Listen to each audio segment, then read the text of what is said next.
dia. A paz do Senhor Jesus, irmãos. Vamos aguardar os irmãos entrar. Hoje nós estaremos estudando mais uma lição do estudo bíblico. Estaremos estudando hoje a lição de número 8. Quero saudar o povo de Deus, saudar a todos, na paz do Senhor Jesus Cristo. Quero já saudar os irmãos da igreja, os irmãos da igreja Casa de Oração, que vai estar nos vendo mais uma vez através do telão. E junto nós vamos estudar a lição de número 8. Quero dar a paz do Senhor para todos os irmãos. Irmão Ademir, pastor Amauri, todos os irmãos aí que estará nos vendo aí pela igreja, pelo telão da igreja, através da página do Facebook. Estaremos também fazendo essa lição de número 8, que tem o título. Ela nos diz assim: as causas da desunião, elas devem ser eliminadas. Então, as causas da desunião devem ser eliminadas. Então, junto nós vamos estudar a partir de agora, e nós estaremos então já fazendo a leitura do texto áureo. O texto áureo, ele nos diz dessa forma: ó quão bom e quão suave é que os irmãos vivam em união. Esse é o texto áureo, não poderia ser melhor, né? Muito bom a união, né? Então, a palavra de Deus, ela diz: ó quão bom e quão suave que os irmãos vivem em união. Isso está escrito no Salmo 133, versículo 1. A verdade prática, ela nos diz assim: a união é uma força indispensável para a igreja e é um testemunho diante do mundo de um estímulo para o crescimento da obra de Deus. A união, né? Então, o crescimento da obra de Deus, ele depende também da nossa união, a união do povo de Deus, e nós somos estimulados a viver, então, a união, o povo de Deus, um povo unido. E se nós viver a união, nós vamos presenciar a obra de Deus tendo um crescimento muito maravilhoso, né? O nosso texto áureo está registrado. Há um pequeno barulho. Eu imagino o que é, irmão. Esse barulho, mas vamos ver se os irmãos conseguem ouvir melhor, porque agora nós tiramos, minha esposa tirou o barulho aqui. Se os irmãos tiver ouvindo melhor, aí nosso irmão Ademir ou outro irmão que puder entrar aí e deixar para a gente. Agradeço aí o nosso irmão Ademir, que já acredito que era esse o barulho, né? Aí nós já eliminamos aqui, minha esposa já eliminou esse barulho. Então nós vamos fazer a leitura em classe. Essa leitura está no livro Ficou bom, né? Obrigado, Maldemir. Deus abençoe, viu? Deus abençoe por estar nos auxiliando e espero que seja uma benção na nossa vida, né? Uma benção, né, irmão? Graças a Deus, né? Amém. Maravilha, fico feliz. Então, nós vamos para a leitura bíblica. A nossa leitura bíblica, ela está no livro de Neemias. Lá no capítulo de número 5 de Neemias, nós vamos ler o versículo do 1 até o versículo 6. E depois nós vamos ler também o versículo de número 12.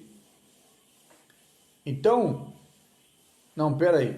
Nós vamos ler o capítulo 1. O capítulo 1 nós vamos ler o versículo 1 e depois nós vamos ler o versículo de 6 a 12. Eu tinha expressado errado. Então, o capítulo 1 de Neemias. O versículo de 1 o versículo 1 e depois o versículo de 6 ao 12. Está escrito assim, Neemias 1. É Neemias 5 e 1. Foi, porém, grande o clamor do povo e de suas mulheres contra os judeus e seus irmãos. Agora o versículo de número 6. Ouvindo eu, pois, o seu clamor, e essas palavras muito me enfadei, e considerei consigo mesmo no meu coração.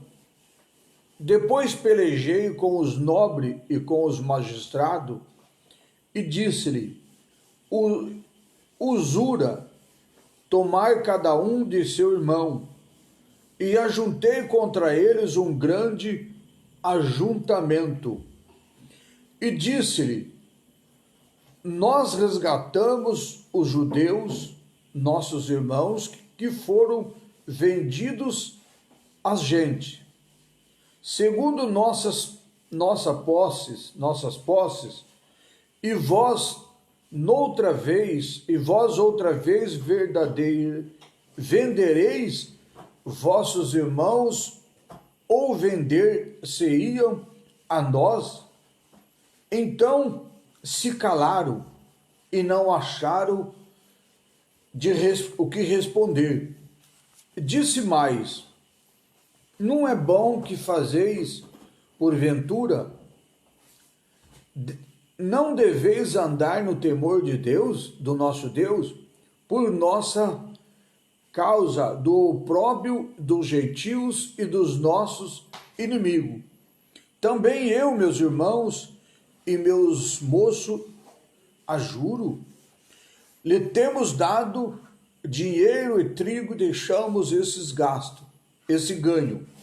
Restituí-lhe hoje, vos peço, as suas terras, as suas vizinhas, as suas vinhas, e os seus olivais e as suas casas, como também o centíssimo do dinheiro, do trigo, do mosto e do azeite, que vos exigis deles. Então disseram: restituiremos, e nada procuraremos deles. Faremos assim como dize. Então chamei o sacerdote e os fiz jurar que faria conforme esta palavra. Então aqui está a leitura em classe. No decorrer do nosso estudo, nós vamos estar falando justamente o que nós acabamos de ler aqui desse estudo, que é muito interessante, como Deus usou Neemias para esta grande obra. A nossa introdução diz assim: veremos nessa lição um conflito que surgiu entre as diferentes classes sociais e como os problemas foi solucionado. Então, graças a Deus, quando as pessoas têm a visão de Deus, quando aparecem os problemas, esses problemas eles são solucionados com a direção de Deus. Então, com a visão de Deus, as pessoas conseguem achar uma situação que os problemas que aparecem sejam resolvidos. Então é o que nós vamos estar vendo aqui, como Deus usou Neemias para solucionar o problema. Primeiro ponto, a união caracterizava os judeus libertos do cativeiro. Então, essa união ela era indispensável. Era necessário que tivesse a união, como no nosso dia de hoje. A igreja, o povo de Deus, precisa estar realmente unidos. E unido, até existe uma frase que o povo, numa forma geral, no mundo inteiro, eles dizem que unido nós somos fortes. Então, se nós estiver unido, nós não vamos se fracassar, nós vamos se fortalecer. Então, é através da união que também nós vamos solucionar todos os nossos problemas. Primeiro ponto diz assim: qual era a base desta união? Todos eram do mesmo povo e confessavam a sua fé no único Deus verdadeiro. O altar havia sido renovado, o templo levantado e o culto a Deus restaurado, conforme os ritos da própria lei. Então nós vemos que essa era a base, que todos tinham a possibilidade de viver na união. Por quê? Eles eram o mesmo povo, confessava a mesma fé, o mesmo Deus verdadeiro. Então tudo isso era realmente o motivo deles ter como se unir de maneira gloriosa. E dessa forma nós vamos encontrar, olha o que diz ainda a leitura: todos haviam experimentado o despertamento que se havia iniciado pelo rei Ciro. Todos haviam cooperado e ativado para a restauração da cidade de Jerusalém. Então, quer dizer, esse povo, eles estiveram junto na peleja, na batalha, eles estiveram junto na reconstrução. Quer dizer, eles tinham a possibilidade realmente de ser forte, ser um povo forte, unido, para vencer qualquer obstáculo. Assim é nós da igreja. Nós servimos um Deus verdadeiro, nós estamos numa peleja, numa batalha, todos com o mesmo objetivo. Porque se nós perguntar quem quer ir para o céu, todo mundo vai levantar a mão, né? Todo mundo quer ir para o céu. Então, se nós queremos ir para o céu, nós precisamos viver o céu já aqui na terra, unidos, forte, para nós então estar já vivendo o céu aqui na terra. Não é esperar morrer ou esperar o arrebatamento da igreja para nós querer viver o céu. Não, nós já vivemos o céu aqui na terra, unido nesse amor de Deus, nessa glória maravilhosa, e já aguardando o nosso novo lar, o arrebatamento da igreja, a vinda de Cristo, e assim nós vamos então glorificar o Senhor neste maravilhoso dia. Ponto 2. Esta união entre os judeus simbolizava uma união que deve haver na igreja de Deus. Olha que coisa linda, né? Então, essa união dos judeus simbolizava uma união que deve haver hoje na igreja de Deus. Vamos ver o que está escrito em Gálatas 6:16. Está escrito assim: e a todos quantos andarem conforme esta regra, paz e misericórdia sobre eles e sobre Israel de Deus. Então, quer dizer, Esta é a palavra de Deus, o que a Bíblia está dizendo para nós, né? Então, nós precisamos viver já aqui na terra essa união. Também na igreja há muitas coisas unificantes. Todos experimentam o novo nascimento, todos que nascem de novo amam aos seus nascidos por ele, no caso Jesus. Todos na igreja são aproximados um dos outros, porque Cristo derrubou o muro da separação que havia entre os gentios e os judeus, e tornando-os uma verdadeira família de Deus. Esta é a união. Esta união não se baseia na nacionalidade, nível social ou cultural, mas todos são um em Cristo. Que coisa linda, né, irmão? Isso é muito lindo. Então, nós, olhando para isso, nós vemos que é necessário nós viver esta união, porque a união nossa, ela não baseia na nossa nacionalidade. Se nós somos brasileiros, se nós somos de outro país, de outra nação, se nós somos do estado de São Paulo, da Bahia, do norte, do sul, do leste, não, nada disso. Essa união nossa, ela vem de Cristo. Então é Ele que preparou tudo isso para nós. Olha o que diz Efésios 2, o versículo 12 e o versículo 19. Que naquele tempo estava sem Cristo, separado da comunidade de Israel e estranho aos concertos da promessa, não tendo esperança e sem Deus no mundo. Assim que já não sois mais estrangeiro e nem forasteiro, mas são concidadãos do santo e da família de Deus. Isso é a Bíblia que está dizendo. Então, no passado era uma coisa, hoje é outra. Hoje nós estamos, pela misericórdia de Deus, pela misericórdia de Jesus Cristo, hoje nós somos povo de Deus. Nós não somos mais forasteiro, nós somos povo de Deus, não somos estrangeiro nem forasteiro, somos filhos de Deus, somos povo de Deus. Então, é dessa forma que a Bíblia, ela nos mostra para nós como é maravilhoso vivermos a união em Cristo Jesus, nosso Senhor.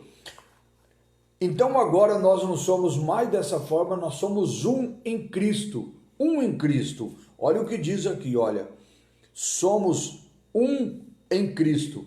Livro de Gálatas 3:28, olha o que diz, livro de Gálatas 3:28, nisto não há judeu nem grego, não há servo nem livre, não há macho nem fêmea, porque todos vós são um em Cristo Jesus. Todos nós somos um em Cristo Jesus.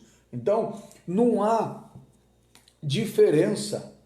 Nós somos um em Cristo Jesus. Isso é glorioso. Isso é realmente a glória dele. É ele que fez tudo isso sobre a nossa vida. Olha o que diz ainda. No meio da igreja opera o Espírito Santo, o qual faz que todos se tornem um coração e uma alma.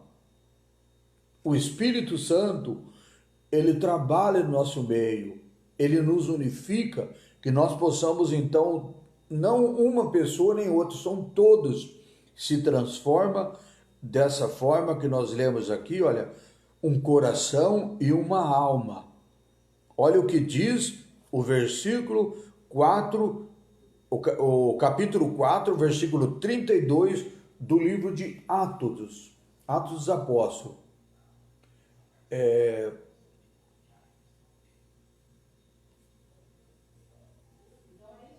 Não, na verdade, é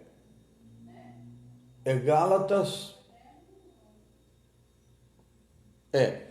Olha o que diz aqui, olha. No meio da igreja opera o Espírito Santo, o qual faz com que todos se tornem um coração e uma alma. Quando a igreja vive cheia do Espírito Santo, a união funciona em sua plenitude, ou seja, de uma forma completa, aonde o Espírito Santo de Deus, aonde o nosso Deus manifesta, habita e opera, a união é uma plenitude, é por completa, não é um pouquinho de união, a união é completa. E então ela se torna a chancela no céu. Consideramos algumas bênçãos decorrente à união. Consideramos então as bênçãos decorrente à união. Levai-vos as cargas uns dos outros, e assim cumprireis a lei de Cristo. Então, é necessário que nós façamos isso. Um possa ajudar o outro, um levar a carga do outro, está ajudando. Continuando aqui a leitura. Os crentes sentem-se apoio espiritual em sua vida. Muitos crentes vivem cercados de pessoas que são contrárias à sua fé. São alvos de crítica, de isolamento, seja no trabalho, na escola, na família. Que riqueza então é chegar em casa e encontrar um ambiente fraternal e uma união que predomina entre os irmãos. Ouçamos o que diz o salmista: quão bom e quão suave é que os irmãos vivam em união. Ou seja, quando nós estamos na nossa casa, ou no nosso trabalho, ou na escola, sempre tem algumas pessoas que sofrem algumas perseguição, das pessoas que não servem a Deus, das pessoas que não são evangélicas, das pessoas que não proferem a mesma fé, que não adoram a Deus. Então é por isso que é necessário que nós recebemos então um apoio, uma ajuda. É quando nós estamos na igreja, é uma bênção. Quando você está na igreja, todo mundo na igreja adora a Deus, todo mundo na igreja glorifica a Deus, todo mundo na igreja quer ouvir a palavra de Deus. E quando você está no teu trabalho, às vezes você passa por alguma aflição, alguma perseguição, alguém lá que não gosta das coisas de Deus, que às vezes te aborrece, na escola também, às vezes as pessoas, nem todo mundo da própria casa são servos de Deus, proferem a mesma fé. Então, dessa forma, acontece a perseguição, e nós precisamos também nos ajudar, levando a carga um do outro. O amor é maravilhoso. Quando você ama, você ora pelas pessoas, você ajuda as pessoas a vencer. Do mesmo jeito que você quer vencer, você quer que o teu irmão vença. Então, o que a Bíblia fala? Nisso não levai as cargas um dos outros, e assim cumprirei a lei de Cristo. É necessário então que nós estejamos então um ajudando o outro para que todos vençam esta batalha, esta peleja. Os crentes sentem então apoio espiritual para a sua vida. Muitos crentes vivem cercado de pessoas que às vezes não são contrários da fé, não têm a mesma fé, não tem esse mesmo privilégio de estar servindo a Deus. Então encontra essas barreiras, perseguição. Então é necessário que nós ajudamos uns aos outros. Na igreja levamos as cargas uns dos outros. Existe carga que cada um tem de levar sozinho. Tá vendo? Existe carga que cada um tem que levar sozinho. Vamos ver aqui. Mas existe também carga que podemos ajudar uns aos outros. Olha o que diz Gálatas 6:5. Porque cada um levará a sua própria carga. Então, aqui está falando de uma carga que não tem como outro levar para nós. Então, tem carga que nós temos que levar sozinho. Existe coisa na nossa vida que não resolve nós ficar lamentando, reclamando, falando às vezes coisa que desagrada a Deus, que desagrada as pessoas. Não, nós temos que levar a nossa carga, ter paciência, ter amor, ter fé, ter perseverança, esperar em Deus, orar, buscar a Deus. Existe uma frase que diz assim que nós não podemos deixar a nossa oração para ser assim a última coisa que nós vamos fazer na nossa vida, mas sim a primeira, né? Então, primeiro é oração. Primeiro colocar a nossa fé diante de Deus, orar a Deus, buscar a Deus. E depois vamos lutando com paciência, com amor, e vamos devagarzinho, vamos levar a nossa cruz. Não adianta reclamar, não adianta falar mal dos outros, querer jogar a nossa cruz nas costas do outro, não. Tem cruz que nós temos que levar sozinho. É nós e Deus, com a ajuda de Deus. Então é dessa forma. E existem outras cargas que nós temos possibilidade de receber ajuda ou também ajudar. Então é dessa forma. Que benção na hora do aperto, saber que a igreja pode nos ajudar em oração. Você tem a igreja como a nossa mãe na fé. Então a igreja, ela nos ajuda em oração. Quando nós estamos com algum problema, nós recorremos, oramos a Deus e recorremos também aos irmãos. Irmãos, nos ajudem em oração, ajuda a vencer esta batalha. E os irmãos levantam clamor uns pelos outros, e a oração é realmente uma bênção. A união faz uma ovelha, a união nos faz forte. A união nos faz forte. Uma ovelha sozinha é facilmente arrebatada, mas quando está com o rebanho, é protegida. Uma pedra sozinha pode ser levada ou jogada. Porém, quando estiver edificada dentro de um muro, é mais difícil de ser tirá-la. Isso é realmente, nós podemos analisar. A ovelha, quando ela está sozinha, ela é muito fácil realmente de ser atacada por outros animais. Mas quando elas estão no rebanho, estão em grupo, ela é mais difícil de ser atacada. Existem os animais que nós conhecemos, que eles andam em manada, de grupo, e os predadores deles não conseguem pegar eles, porque eles também temem por causa dos outros que estão em volta. Então, a ovelha, quando ela está em rebanho, ela está protegida, inclusive protegida pelo pastor. Nós somos ovelha e nós temos o nosso pastor, que é o nosso Deus, ele nos protege. E se nós estiver longe do rebanho, se nós estiver longe de Deus, o pastor, como que vai nos defender, né? Precisamos estar no rebanho, fazer parte do rebanho. Uma pedra, quando ela está sozinha, é fácil de ser levada, atacada, tirada, mas quando ela está ali, como as demais, no muro, que ela está edificada ali, ela é difícil para ser arrancada dali. Temos ainda um outro exemplo, uma brasa. Uma brasa, quando ela está no fogo, quando ela está ali no meio do fogo, ela é uma brasa viva. E se nós tirar ela dali do meio das outras, tirar daquele fogo e colocar de um lado sozinha, ela se apaga e se torna um carvão. E se nós pegar aquele carvão, devolver novamente, ele se torna novamente uma brasa viva.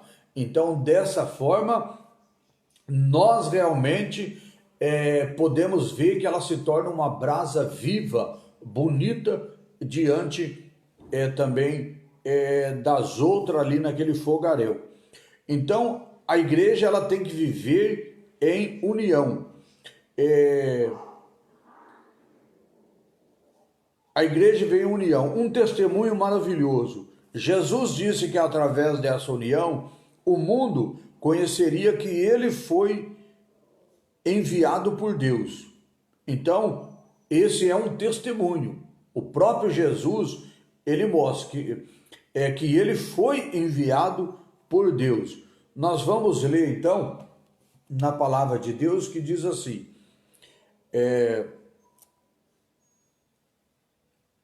a palavra de Deus fala em João 17, vamos ver o que está escrito João 17 aqui na palavra de Deus. Deixa eu ver aonde que eu... João 17 e 23, está aqui. João 17, 23. E eu neles, e tu em mim, para que neles seja perfeito e em unidade, e porque o mundo conheça que tu me enviaste a mim e que tens amado a eles, como me tem amado a mim. Então Jesus ele foi enviado pelo Pai, enviado pelo nosso Deus, né? Pela união do mundo conhecerá também que os verdadeiros discípulos de Jesus, os verdadeiros discípulos também de Jesus. Esta união é uma verdadeira força. Foi por causa da união que os judeus, numericamente inferiores aos seus inimigos, conseguiram construir o templo e também os muros da cidade. Então, olha, realmente isso aqui foi por causa da união. Se eles não tivessem unido, eles não conseguiriam esta obra, esse trabalho. Então, foi por causa da união que os judeus, numericamente inferiores, ou seja, com um número muito inferior, um número muito pequeno, conseguiram então vencer os inimigos e conseguiram construir o templo e também os muros da cidade. Esta união é o segredo da vitória da igreja. O santo óleo desce da cabeça dos sacerdotes de Jesus Cristo e os crentes vivem em união, como nós lemos no Salmo de número 133. Jesus disse, eu dei-lhe a glória que em mim me deste, para que seja um. Ele nos fortalece, nos transformando em um, ou seja, forte, né? Sejamos, pois, um, assim como o Pai, o Filho e o Espírito Santo são um. Três pessoas, mas se tornando um, porque eles têm as mesmas vontade, desejo, as mesmas características, eles são um numa união tremenda, como a igreja. Existem tantas igrejas, mas todas elas podem ser uma. Não importa o nome, não importa a placa, não importa a região, não importa o estado, o país, não importa. É uma igreja só. A igreja é uma só. A igreja é o corpo de Cristo, então é uma. O autor de Eclesiastes já dizia, o cordão de 3 dobras não se quebra tão fácil. Isso significa união. Uma ponta quebra facinho, mas quando está em 3 dobras, ela se torna muito mais forte. E isso mostra para nós o símbolo da verdadeira união. Então, nós somos unidos em Cristo, somos fortes. Se nós estamos separados, nós estamos fracos. Então, é necessário que nós estejamos em Cristo Jesus e sejamos fortes, como nos ensina a palavra do nosso Deus. Então, essa fortaleza na nossa vida, não podemos passar despercebido. Nós temos que acreditar e saber que nós precisamos dessa verdadeira união. A união entre os judeus estava ameaçada. Qual era as ameaças? Tratava-se de uma grande injustiça social. Financeiramente, a vida dos que voltaram para a Babilônia era bem difícil. Muitos eram obrigados a tomar dinheiro emprestado, não só para o seu sustento, como também para pagar o imposto do governo. Tomava empréstimo,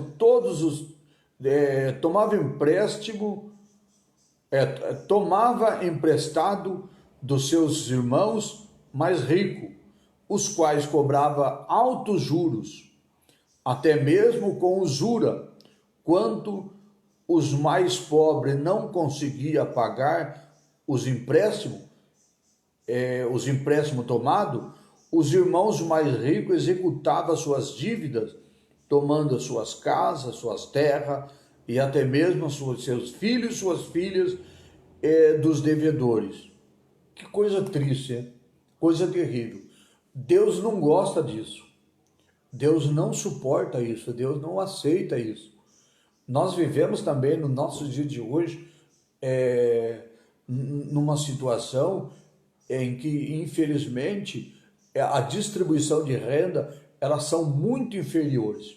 Então, naquele tempo, os judeus que tinham sido escravizados lá na Babilônia, quando eles voltaram para suas terras, eles passaram por essa situação. Imagina você vai morar numa outra região, num outro país, num outro lugar, se você não estiver condição de se manter, não tiver possibilidade de se manter e começar a pegar dinheiro emprestado e as pessoas começar a emprestar dinheiro e cobrar juros altos, você não vai suportar, você não vai conseguir, porque tudo que você faz vai tudo nos juros. Deus não se agrada disso. Nós sabemos que tem ainda no nosso dia de hoje pessoas que emprestam dinheiro a juros e tem muita usura e faz com que as pessoas, então, em vez de, com aquele dinheiro que ela está emprestando, ela poder recuperar a sua situação financeira, ela vai a cada vez pior. Porque se não está dando certo, vai ficar pior, porque não consegue pagar os juros. E aquele povo enfrentava muito isso, porque eles voltaram, regressaram para sua pátria, para suas terras, mas lá eles tiveram essa situação difícil, eles tinham que tomar dinheiro emprestar dinheiro com juros altos dos irmãos mais ricos, dos judeus mais ricos, e depois eles não conseguiam pagar. Quando eles não conseguiam pagar, o que eles faziam? Eles tomavam a casa, tomavam as terras e tomavam até os filhos para vender como escravo. E Deus não aprova isso.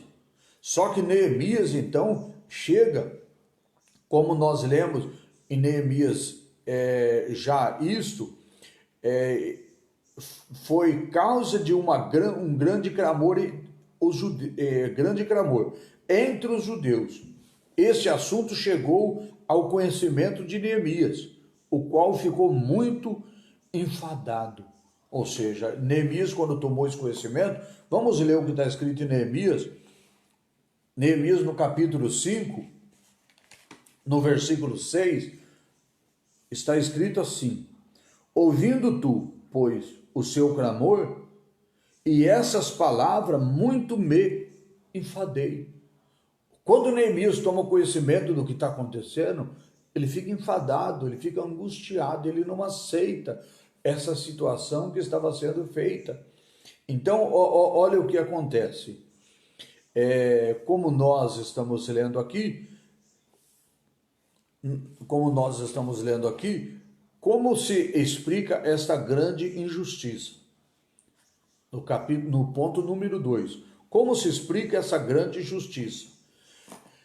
Em primeiro lugar, era uma expressão de falta de amor. Porque quando a gente tem amor, a gente não quer ver o mal do outro. Se a gente vê alguém passando uma situação difícil e a gente gosta daquela pessoa, a gente empresta o dinheiro, a gente não vai querer afundar aquela pessoa, de querer ajudar. Onde está o nosso amor? Então, se aquela pessoa não pode pagar, como que nós vamos tomar a casa dele, tomar as terras dele, tomar os bens materiais dele, ou até mesmo os filhos, para vender como escravo? Não podemos, porque isso significa falta de amor. Falta de amor dos mais ricos para com os mais pobres. E dessa forma, os mais ricos pecavam contra os seus irmãos mais pobres, não lhe dando não lhe dando o devido valor. A Bíblia diz que cada um deve considerar os outros superior a si próprio ou a si mesmo. Livro de Filipenses, capítulo 2. Livro de Filipenses, capítulo 2, versículo 3, diz assim: nada façais por contenda ou por vanglória, mas por humildade, como um considere os outros superior a si mesmo. Então não devemos fazer nada se for por vanglória, mas devemos fazer por humildade. As pessoas humildes, que têm amor no próximo, elas fazem do jeito que a palavra de Deus nos ensina. Então, voltando aqui para a leitura, e que devemos suportar uns aos outros em amor. Devemos suportar uns aos outros em amor. Se faltar o amor, as pessoas não fazem como diz a palavra de Deus. Então, para nós cumprir a palavra de Deus, nós precisamos ter amor. Efésios 4 e o versículo 12, versículo 2,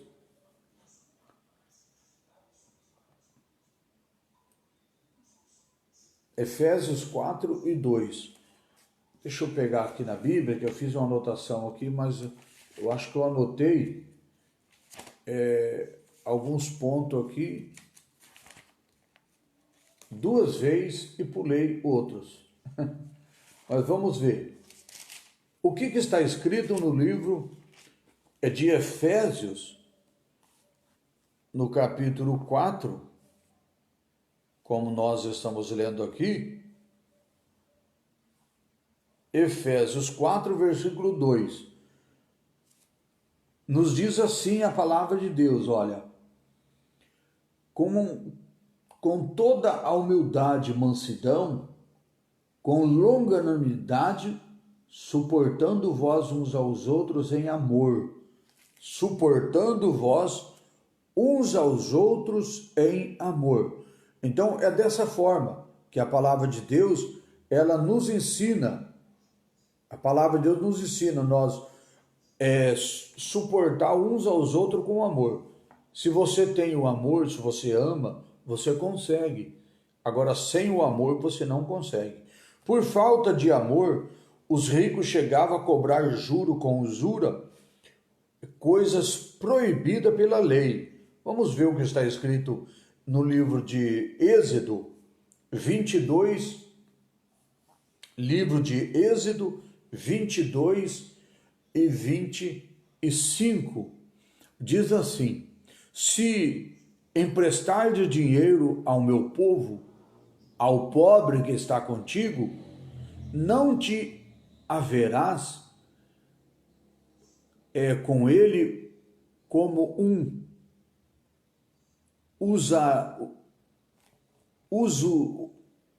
usurário, mas lhe imporás e não lhe imporás usura. Então, se você tem possibilidade de emprestar dinheiro para alguém que está passando necessidade, então a palavra de Deus fala que nós não podemos ter usura, ou seja, não possamos ser um aproveitador. Tem pessoas que naquele momento que ele vê o outro passando por alguma situação difícil, ele se torna um aproveitador. Isso é usura, é pecado. Olha, irmão, eu tenho um dinheiro lá, mas eu te empresto ele, só que eu preciso de um juro de 10%. A poupança hoje é 0, alguma coisinha. Mas a pessoa, aproveitador, não, eu tenho dinheiro lá, irmão, eu te empresto ele, mas eu quero 10% de juro. Isso é usura, isso é pecado. Isso é condenado diante da palavra de Deus. Então nós que temos amor, que queremos servir a Deus e ir para o céu, não podemos fazer dessa forma, ser aproveitador, se ter usura no nosso coração quanto ao amor que nós deveríamos ter diante do nosso Deus. O assunto é muito sério, porque a Bíblia diz que quem peca contra o irmão, peca contra Cristo. Então, olha, se nós achar que o pecado, não podemos pecar contra Deus, não, se nós pecar contra o nosso irmão, nós estamos também cometendo pecado contra o próprio Cristo, contra o próprio Deus. Então nós precisamos guardar a palavra de Deus. Olha o que diz 1 Coríntios 8:12. Se emprestardes... Não, peraí, aqui eu estou lendo mesmo. Ora, pecando assim contra os irmãos e ferindo sua fraca consciência, pecais contra Cristo. Tá vendo? Então, se nós pecar contra o nosso irmão, ferindo a consciência dele que é fraca, nós estamos cometendo pecado contra o nosso Deus. Ou seja, Deus, ele não nos tomará por inocente. Nós estamos cometendo pecado. Voltando aqui para a leitura. A atitude dos ricos era uma expressão de dureza contra seus irmãos. Eles queriam ficar ainda mais ricos nas custas da miséria dos irmãos mais pobres. Não lhe importava o choro de seus irmãos. Expressão faz endoidecer até o sábio. Então, quer dizer, as pessoas querem ser uma pessoa que toma proveito da situação. Quando vê o outro passando necessidade, situação difícil, toma proveito daquela situação, se aproveita. Agora, nem que o irmão peça misericórdia, ele não escuta. Ele não quer saber, ele quer tomar proveito daquela situação. Nós vivemos num mundo, todo mundo vê.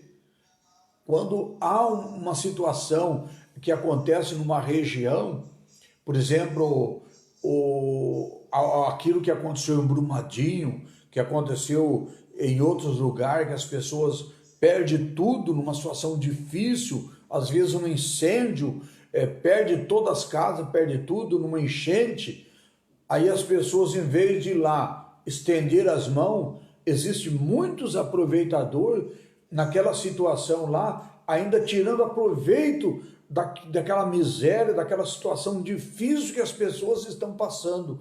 Mas o nosso Deus está contemplando tudo isso. O nosso Deus está vendo.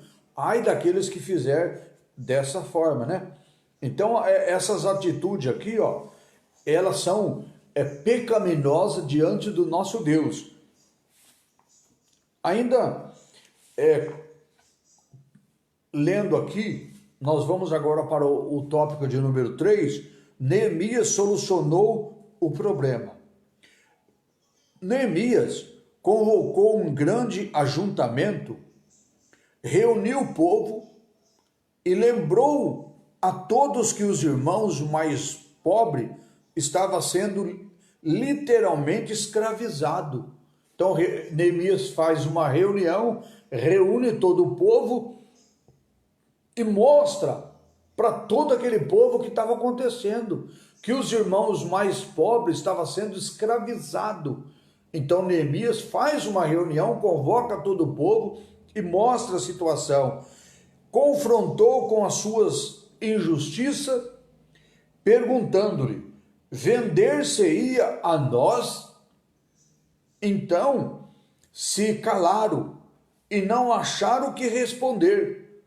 Então Neemias mostra a situação e pergunta para ele: venderia também a nós? Eles se calaram, não tinha mais o que responder. Neemias fez uma proposta conciliadora. Ele disse: deixamos esse ganho, restituí-lhe hoje. Neemias inclui-se a si na proposta. Ele e seus auxiliares haviam emprestado a juro. Note bem, o juro, a juro, mas não com usura. Ou seja, Neemias, ele também havia emprestado dinheiro para o povo, ele e os auxiliares dele. Mas só que era diferente. Eles não haviam emprestado dinheiro com usura. Então, Neemias mostra, mas ele inclui a ele também, mesmo que ele não tinha emprestado dinheiro com usura, mas ele inclui ele também, dizendo assim, a juro, dizendo assim, Neemias estava disposto a não receber os juros. Ele não só abriu mão daquilo que o povo estava fazendo, que era usura, que ele não tinha, ele já havia emprestado dinheiro com juro, mas ele abriu mão também do juro. Ele não quis receber nada. Ele não estava fazendo com usura, mas mesmo assim ele abriu mão. Ele fez a proposta para os ricos, para o povo mais rico, mas ele também abriu mão daquilo que ele tinha emprestado. Ponto número 3. A proposta de Neemias foi acatada. Restituí-lhe-emos e nada procuraremos deles. Faremos assim como dizem. Neemias fez com que jurasse diante do sacerdote que assim o faria. Um ato simbólico de Neemias confirmou aqueles juramentos solenes. Jeremias fez uma reunião com aquele povo, mostrou o que estava errado, mostrou que estava sendo escravizado os pobres, que aquilo não poderia mais acontecer e fez uma proposta, que todos então deixassem de receber aquele juro, aquela usura, para que então todos aqueles pobres, eles tivessem possibilidade então deles se restabelecer nas suas vidas materiais, para eles então não ser mais escravizados pelos ricos com aquele perdão, moço, com aquela situação que estava ocorrendo. E quando o povo então acatou a proposta de Neemias, Neemias então pediu que todos fizessem um juramento, fizessem realmente uma concordância de fazer realmente daquela forma, para estar beneficiando aqueles pobres que estavam precisando se restabelecer nas suas vidas. Então, é necessário que às vezes o povo entenda que aquele que ama, ele realmente gosta de ajudar. Aquele que ama, tem amor no coração, ele não quer massacrar as pessoas que estão passando necessidade, que estão passando, enfrentando uma situação difícil, mas sim eles querem ajudar. E o amor faz isso. Agora, aquele que não ama, infelizmente, ele vai dizer não, de forma alguma. Eu quero o meu juro, eu quero o meu dinheiro, eu quero de acordo com o que eu estou pedindo, porque falta o amor, mas quem ama é diferente. Ponto de número 4, tópico de número 4, já estamos quase encerrando. A paz voltou a reinar entre os judeus. Então o problema já havia sido solucionado, a paz volta a reinar. Surgindo um problema entre os irmãos, deve logo ser tratado com muita diligência. Quando um líder do povo for ignorante, desinteressado ou negligente, o resultado poderá vir a ser uma contaminação grave. Que coisa tremenda, né? Isso é uma grande verdade.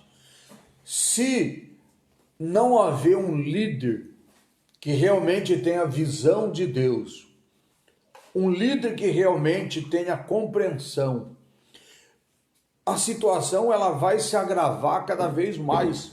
Neemias se levantou, o próprio Deus levantou Neemias como um líder, uma pessoa de visão, de amor, encorajado, de fé, que pôde então tirar aquele peso, aquele sacrifício, aquela situação grave que estava causando uma grande desunião, uma grande diferença entre o povo rico e o povo pobre.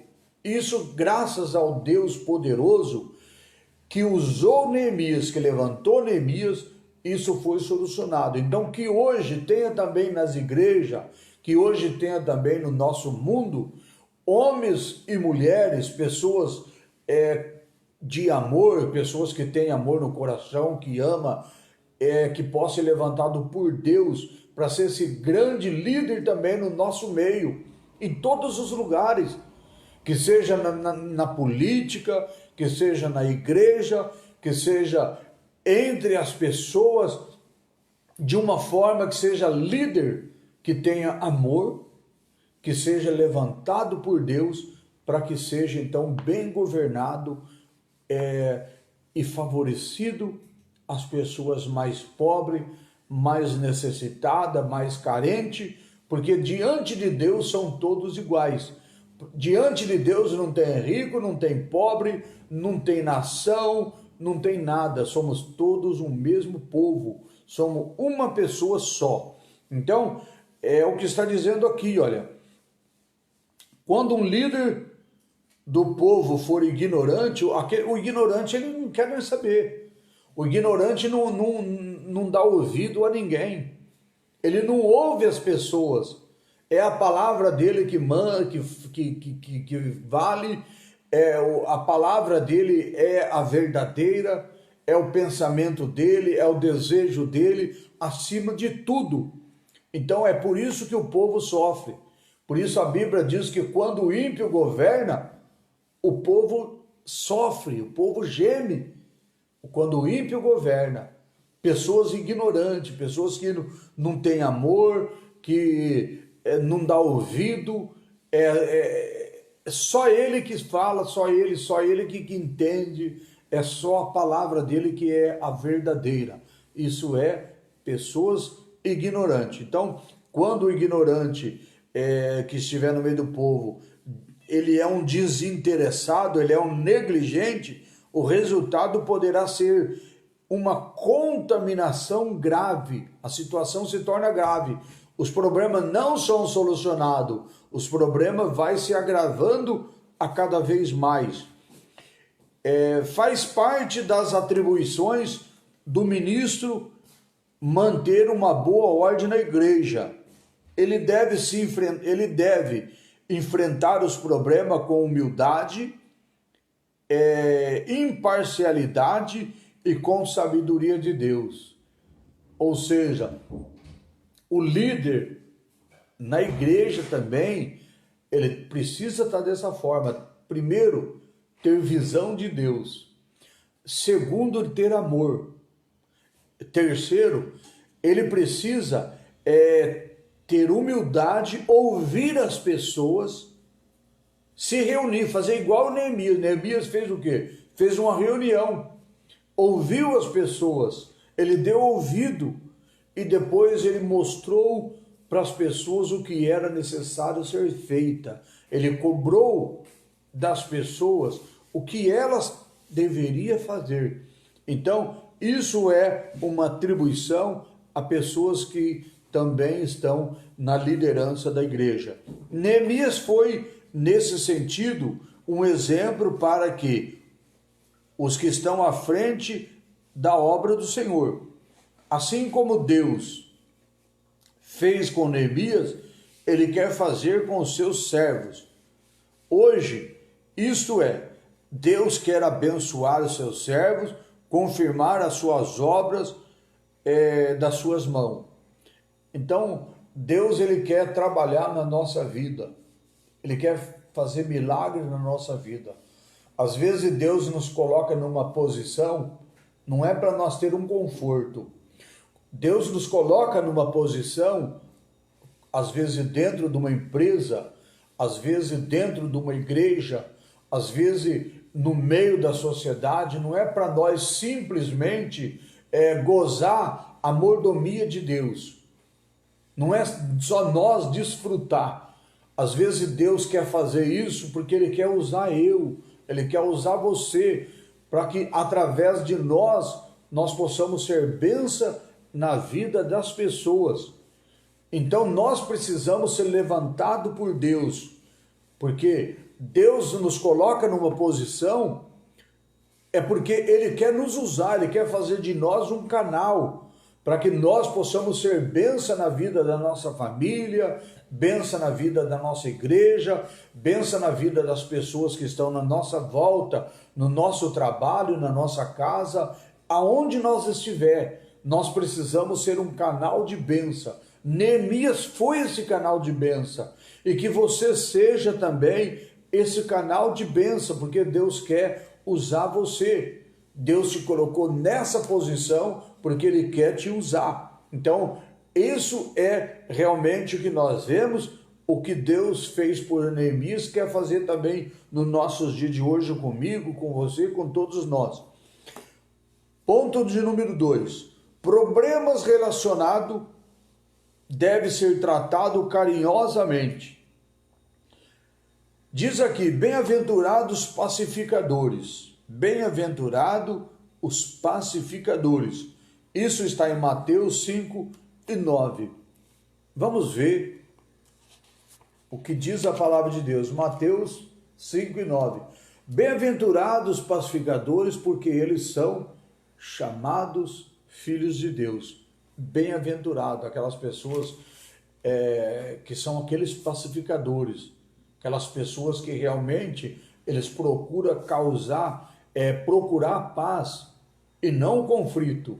Aquela pessoa que chega num lugar onde tem um problema, ele não fica botando fogo, querendo crescer os problemas, aumentar, não. É aquela pessoa que coloca paz, aquela pessoa que sabe administrar aquilo que está acontecendo, acalmar os ânimos, acalmar as pessoas e mostrar uma direção para cada situação, para cada problema. Então, a Bíblia diz, bem-aventurados os pacificadores, porque eles são chamados filhos de Deus. Deus quer que você seja esse pacificador, onde sabe acalmar a situação, colocar as coisas cada um nos seus devidos lugares e trazer paz aonde há o conflito. Isso é de Deus.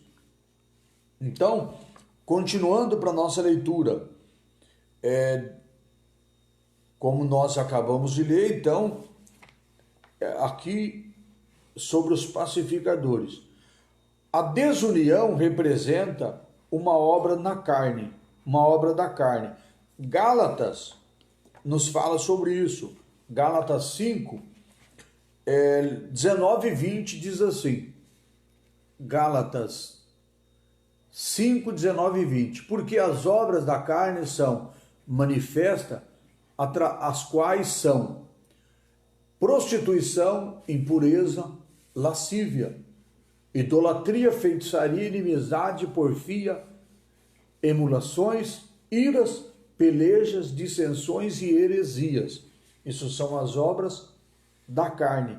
Então, a pessoa que não serve a Deus, pessoas que vivem na desunião, elas vivem realmente naquilo que representa as obras da carne. Ela vive dessa situação que nós o acabamos de ler.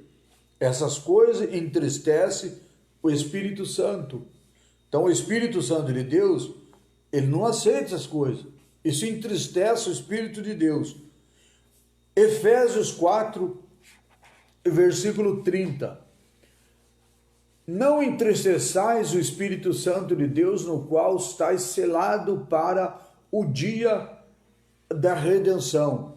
Ou seja, se viver nas obras da carne, entristece o Espírito Santo. Se nós entristecer o Espírito Santo, nós desagradamos a Deus, porque a Bíblia está dizendo aqui, olha, desagradamos o Espírito de Deus, o qual nós estamos selados para o grande dia da redenção. Então, nós estamos em pecado, desagradando a Deus, desagradando o Espírito Santo de Deus. Essas coisas, então, entristecem o Espírito Santo. A desunião destrói a comunhão. A desunião, ela destrói a união, né? Então, as pessoas, ela tira a comunhão do homem a Deus. Tira a comunhão. Uma pessoa que está em desunião, ela está destruída, ela não tem comunhão. E o amor entre os irmãos, coisas tão preciosas na igreja.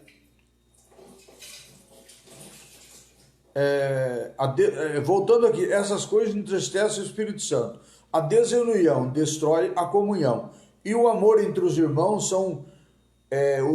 entre os irmãos, coisa tão preciosa na igreja. Ou seja, o amor é coisa preciosa na igreja.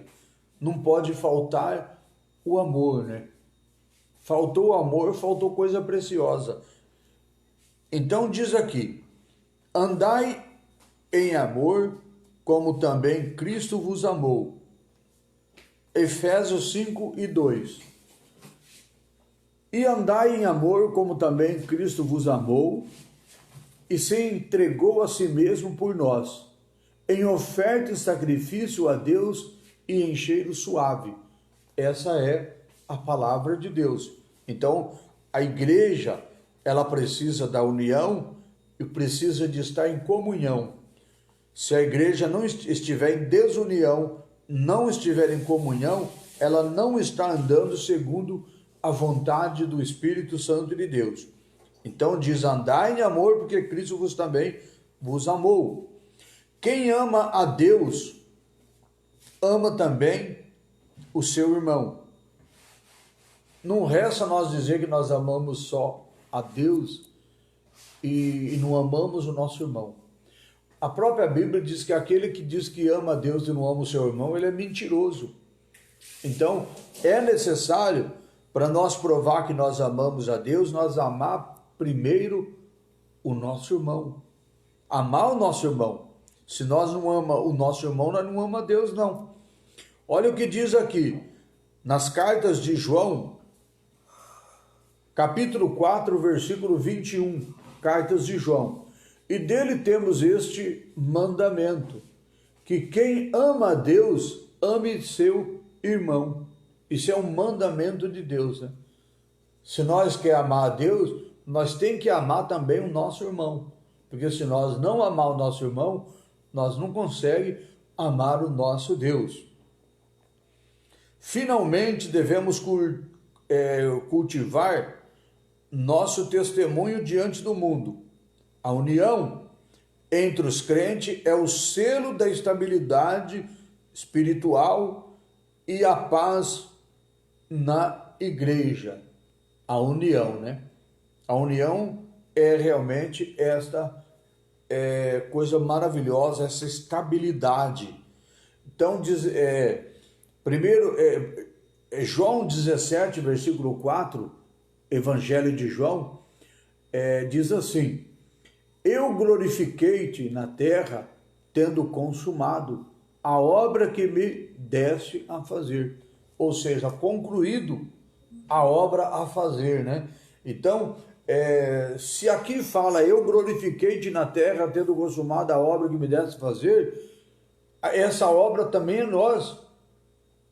O nosso Deus, ele consumou a sua obra fazendo também nós. E ele fez nós com muito carinho. Ele fez nós maravilhosamente, porque a Bíblia diz que nós somos imagem e semelhança do nosso Deus. Não fomos feitos errado. Deus não fez nada errado. Inclusive a Bíblia diz que tudo que Deus fez, lá no livro do livro de Gênesis, da Bíblia, diz assim: e viu Deus que era bom. E viu Deus que era bom. Tudo que Deus fazia, está lá escrito: e viu Deus que era bom. Então, quando Deus fez o homem, fez a mulher, Deus fez a imagem e a sua semelhança. Então, Deus não fez nada errado, Deus fez perfeito. Fez o homem perfeito, fez a mulher perfeita. Então, tudo que Deus faz é perfeito. Só para nós, então, concluirmos a nossa lição, o subsídio da vida cristã, que nós vamos ler agora. A importância do trabalho em equipe. Neemias não era apto do ministério de um homem só. Ele era sábio da importância de conseguir que todos se envolvessem no trabalho e se estivesse parte e se sentissem parte da equipe. Ele conseguiria isso tendo cuidado de designar pessoas para o trabalho juntas em áreas do muro que fosse perto da sua própria casa. Observe a recorrência da expressão ao seu lado. O trabalho em equipe garante que todos juntos conseguem mais. Então, o trabalho em equipe, ele garante que as pessoas, elas trabalham unido e elas conseguem trabalhar melhor em trabalho em equipe. Então, dessa forma, nós concluímos nessa noite a lição número 8. Na terça-feira, se Deus assim nos permitir, nós estaremos estudando a lição de número 9. A lição de número 9, ela traz o título: Como vencer as oposições à obra de Deus. Tem muitas coisas que se opõem à obra de Deus, né?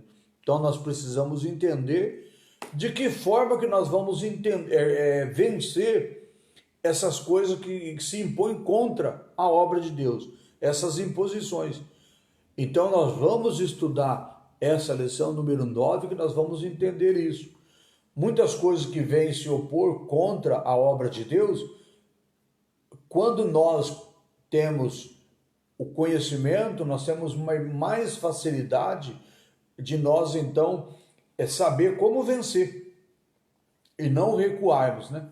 Então, que Deus abençoe os irmãos que estão aí na igreja. Terça-feira, se Deus assim permitir, estarei aí com os irmãos em Várzea Paulista, na igreja Casa de Oração. Tivemos aqui alguns trabalhos, ainda não conseguimos concluir, mas nessa semana nós concluímos, se Deus quiser. Terça-feira estamos aí junto com os irmãos. Mais importante que Deus nos abençoou tanto que nós, através da própria internet, nós temos essa liberdade de estar junto. Eu estou aqui em Mongaguá, mas estou junto com os irmãos aí em Várzea Paulista, na igreja Casa de Oração. Então, que Deus abençoe todos os irmãos aí. Eu quero dirigir uma oração. Nosso Deus, nosso Pai, em nome de Jesus, muito obrigado por este momento. Obrigado, meu Deus, pelos irmãos que estão na igreja, estão nos vendo através, Pai querido, da internet, pelo telão da igreja. E abençoa, Pai, a todos quanto vão ver esse vídeo pela internet, meu Deus. Abençoa cada um, nos dando a vitória, dando a tua graça.